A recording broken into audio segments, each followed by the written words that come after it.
Hello, today we are talking about part 4, onboarding and training. Okay, so this is a very fun section of my job.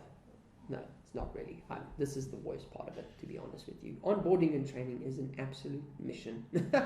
And the reason why it is such a mission is because it involves change management. No one likes change. No one. No matter, even if the system is going to change their lives and make things better, if it's changed, you will definitely face resistance, and it is difficult. It is the most hard part of actually implementing a low-code, no-code system, is getting people to use the system. Okay, that is one of the biggest issues.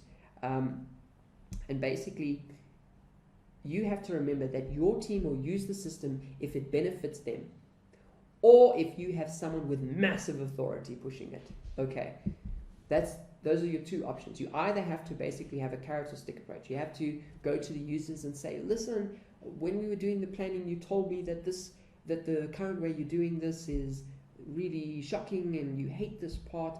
The system resolves that. It's going to really make your time easier. And I understand that you have to push through to learn the system, and I understand it's going to feel uncomfortable, but I promise you, once you're on that other side, life is going to be great. But just remember, they still have, the light is at the end of the tunnel, but there's still a dark tunnel that they want to run through, and they always want to run back to their previous system. Okay, so that's one approach. The other one is that you have someone with huge authority that basically goes, use the system or you're fired. That approach works too.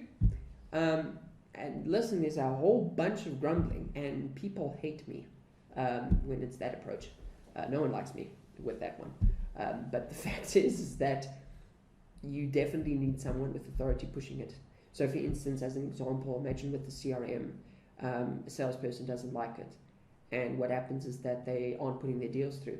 So when the guy looks, so management could look at it and go, oh, I see that we haven't closed that deal. Salesperson goes, no, I did. Management goes, it's not in the system. No com. No, but I closed it. No com. You can use that approach as well, forcing them to actually use it. But again, it really depends on the culture of your company as well as you. Change management, really, there are companies that specialize in this, and for good reason. Change management is a very hard thing to do. It is very, very difficult. So if you are thinking about bringing in any form of technology, you need to think about the change management, and it is definitely worth the money to find a change management company that can help you with that. Okay, but what you have to do when you are busy planning the system, you need to involve the team in the planning process. Okay, you need to hear what their frustrations are with the old system. You need to understand what they want the new system to do. Okay? Because what can happen is that when you are busy onboarding and training them, you can communicate the benefit to them because you were able to get the input. So it's very important that you do that. The other thing you need to make them do is you need to make them understand why the need for change. I have literally had people saying, why do we need this new system? The system worked perfectly for me. Yes, it worked perfectly for you, but management wasn't getting the reports they need. The data quality was shocking. We needed to find a way to improve the data quality, because what happens is that if the management isn't getting the reports they need, they're not able to make data-informed decisions, which means that they could have bad decisions. And if they're doing bad decisions, there could be loss of revenue in the company, which means you could lose your job because we need to retrench because we're not making as much money, right? Obviously, that's a very wild case, but you need to make them understand why they need this system or why the company needs the system, okay? And again, show them the value it provides for them, okay? Again, people, as much as we like to think that people love the companies as much as we do, the owners, they don't. People are selfish. They are in it for them. So if you can show them the value for them, they will use the system. If they feel like you're making their life miserable, it's going to be a very, very hard slog for you to actually get them to use the system properly. They will use it bitterly and maybe not as effectively, and that's obviously going to create a lot of tension in the organization. So try and figure out how you can inform them about the value. The next thing that you have to do is that not only do you have to onboard them, but you need to train them. Okay, so you can't just say click here, click here, click here, click here, click here. People don't remember that. You need to actually create the training material. You need to put presentations together like this. You need to create tutorial videos. You need to have a help desk where if they have an issue, you can support them. But you need to actually create the training material for them to do that, and that is also very time consuming. And you typically only do this after you have gotten your first draft approved. Don't create the training material once that first draft is approved, because the suck thing is this. There are going to be changes, and when there are changes, you're going to go and have to change the training material, and that is absolutely horrible.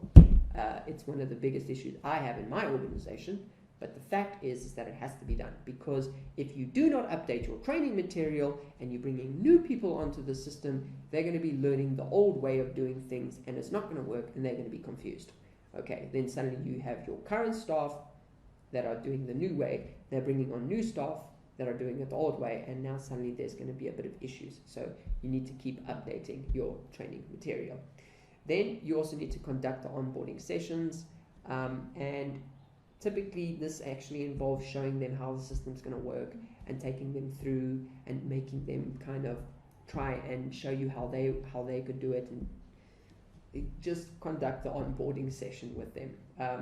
And again, obviously it depends on exactly the culture of your company. I mean, you could be most of your staff could be in office, it could be a hybrid, or it could be a remote only business, and obviously you need to try and figure out exactly how you're going to onboard these people. It's not like you could stand behind the computer and say, okay, show me how to do this.